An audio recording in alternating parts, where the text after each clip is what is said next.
Ready যে আমাদেরকে এই অবস্থাগুলোতে পড়তে হতে পারে। তখন আমরা এরকম প্রবলেম ফেস করিনি, আমরা ভালো মাঠে ট্রেনিং করেছি।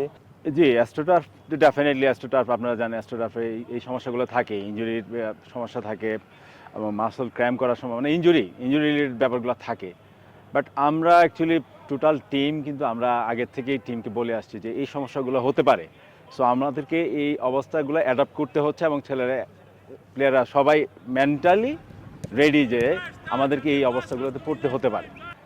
বাট হ্যাঁ, আপনারা যেটা বলছেন যে অ্যাস্ট্রোটার্ফে অ্যাকচুয়ালি আপনি ন্যাচারাল গ্রাসে যে আপনি প্র্যাকটিস করা উচিত আমাদের, সেটা আমরা পাচ্ছি না। এটা একটা ঘাটতি আমাদের তরফ থেকে। তারপর আমরা এটা ঘাটতি দেখবো না, আমরা জানি এটা ওদের স্ট্র্যাটেজি, বাট আমরা এই স্ট্র্যাটেজিকে মোকাবেলা করার জন্য আমাদের প্র্যাকটিস করতে হবে। সো আমাদেরকে আজকে যে আপনারা জানেন গতকালকে যে মাঠটা দেওয়া হয়েছিল সেটাতে আজকে বলা হচ্ছিল সেটাতে করার জন্য, বাট আমরা এগ্রি না যে আমরা ওই মাঠে করা আসলে না করার মতোই। সো আমরা বাধ্য হয়েই মাঠে এসেছি, আমরা আমাদের প্র্যাকটিস চালু রাখছি। দিন শেষে আমরা ফোকাস ডে ওয়ান থেকে বলে আসছি যে আমাদেরকে ইন্ডিয়াতে এই সমস্যাগুলোতে পড়তে হতে পারে। সো আমরা প্লেয়ারদেরকে কিন্তু আগের থেকেই রেডি রাখছি যে আমাদেরকে যে কোনো অবস্থায় প্রতিকূল অবস্থার জন্য রেডি থাকতে হবে। না না না, এই অ্যাস্ট্রোটার্ফটা কিন্তু বেটার কম্পারেটিভলি। আপনারা যদি ব্যাঙ্গালোরের অ্যাস্ট্রোটার্ফ দেখেন, বাট এটা বেটার।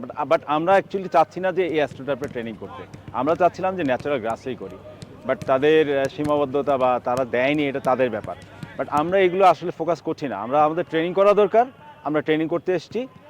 আদার্স দিকগুলো আমরা আসলে এত ফোকাস করছি না।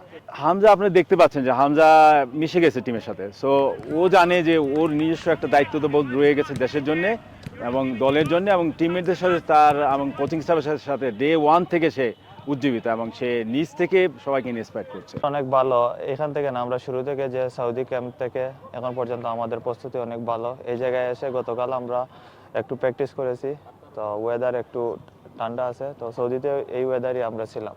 সো আমাদের জন্য এটা প্রবলেম হচ্ছে না। এটা এনজয় না, এটা আমাদের জন্য অনেক ডিস্টার্বিং। তো আমাদের সাপোজ টু ট্রেনিং করার কথা ছিল 5:30টায়, তো আমরা 4:30টার দিকে আমাদের মিটিং ছিল, অলরেডি আমরা রেডি হয়ে বের হয়েছিলাম। পরে কোচ আমাদের বললে ট্রেনিং আমাদের 7:30টায়।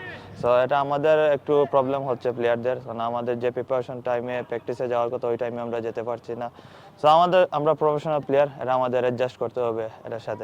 আমাদের প্র্যাকটিসে যখনই আমরা প্র্যাকটিস করি আমাদের মনোযোগটা সেম থাকে, বা টাইমিং একটা ফ্যাক্ট, তো এটা একটু প্রবলেম হচ্ছে। বাট আমাদের ফোকাস আমাদের ট্রেনিংয়ের দিকে সবসময় থাকে।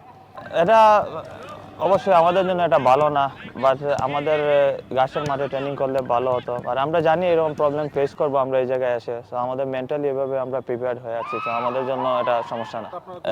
না না, লাস্টে যখন আমরা 2019-এ যখন আমরা খেলতে এসেছিলাম ওয়ার্ল্ড কাপ কোয়ালিফায়ার ম্যাচ, তখন আমরা এরকম প্রবলেম ফেস করিনি। আমরা ভালো মাঠে ট্রেনিং করেছি, আমাদের ফ্যাসিলিটিস অনেক ভালো ছিল। বাট এইবার আমরা অনেক বাজে রকম ফেস করছি। বাট আমাদের মেন্টালি সবাই অনেক স্ট্রং, সবাই এটার সাথে অ্যাডজাস্ট করে নিচ্ছে।